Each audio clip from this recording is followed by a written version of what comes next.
ਮੇਰੀ high court ਵਿੱਚ appeal ਆਈ ਹੈ। ਜੱਜ ਨੇ ਜਨਾਬ ਜੀ ਉਹਨੂੰ ਹਾਈ ਕੋਰਟ ਨੂੰ, ਦੂਸਰਾ DPO ਸਾਹਿਬ ਨੂੰ ਦਰਖਾਸਤ ਦਿੱਤੀ ਹੈ ਜਾਂ ਅਗਰ ਕੁੜੀ 1 ਮਹੀਨੇ ਦਾ ਟਾਈਮ ਹੈ, 1 ਮਹੀਨੇ 'ਚ ਕੁੜੀ ਬਰਾਮਦ ਕਰਕੇ ਮੈਨੂੰ ਵਾਪਸ ਦੇਵਣ।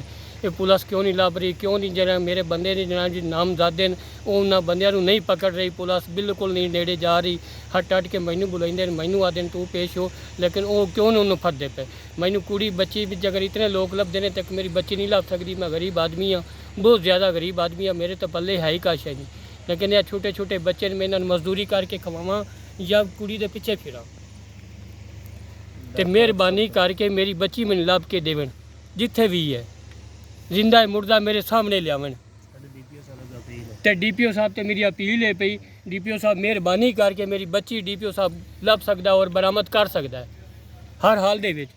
डॉक्टर असद दे हाँ जी DPO साहब अगे रिक्वेस्ट है, साड़ी DPO साहब की मेहरबानी है, साढ़े जिथे कितने भी बच्ची बरामद करे, नहीं तो असी DPO साहब के दफ्तर अगे खुदकश करने वास्ते तैयार हैं। असी बड़े मजबूर हैं। बिल्कुल ठीक है, गल हक्की है, सही करांगे भाई, खुदकशी करांगे भाई। हाँ बिल्कुल ठीक कह रहे हैं भाई, जो मुतालबा है पूरा किया जाए। मोया या जिंदा हाँ जो तुम्हारा DPO साहब जी रिक्वेस्ट कर रहे हैं जी, लिहाजा साड़ी बच्ची लभ के दी जाए, नहीं तो ना लभ के दोगे तो भाई जान असी अपने आप को अग लावांगे, अपने आप को खुदकशी करांगे। तुहाडी मेहरबानी है ते साडे कोल इन्ना पैसा नहीं है जिहड़ा असी ला छड़ीए। हाँ तो पैसे DPO साहब की मेहरबानी है। DPO साहब की मैं मिन्नत करना, हथ जोड़ के आखदा पिया खुदा वास्ते बच्ची मैनू चाहिए, जिंदा मुर्दा जिथे भी है मैनू लिया के देवे, मेरे बंदे गिरफ्तार करे, लिया के सुटे, उन्होंने पूछे बच्ची किथे किथे भी। मैंने 2 साल हो गए बच्ची के पिछे धक्के खा रहा, लेकिन मैनू थाने वाले मार कुट के बजा कर देन। मैनू अपनी जान से खतरा है, मैं थाने जाना, मैं थाने वाले फड़ के बहा लेंदे ने,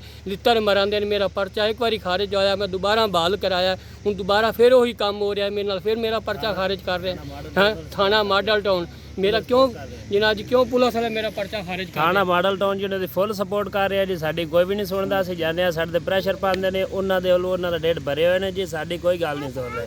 बिल्कुल सही नहीं सुन ते साडी सुननी चाहिए, सानू इंसाफ चाहिए। ए छोटे छोटे बच्चे ने, इन्हां छोटियां बच्चियां को भी पूछ लो जनाब जी, शाहीन मेरी धी किथे, बोलो बच्चियों किथे पई बेटी अपनी हैं, उच्ची बोलो किदे कोले, राणे रजवान कोले हैं।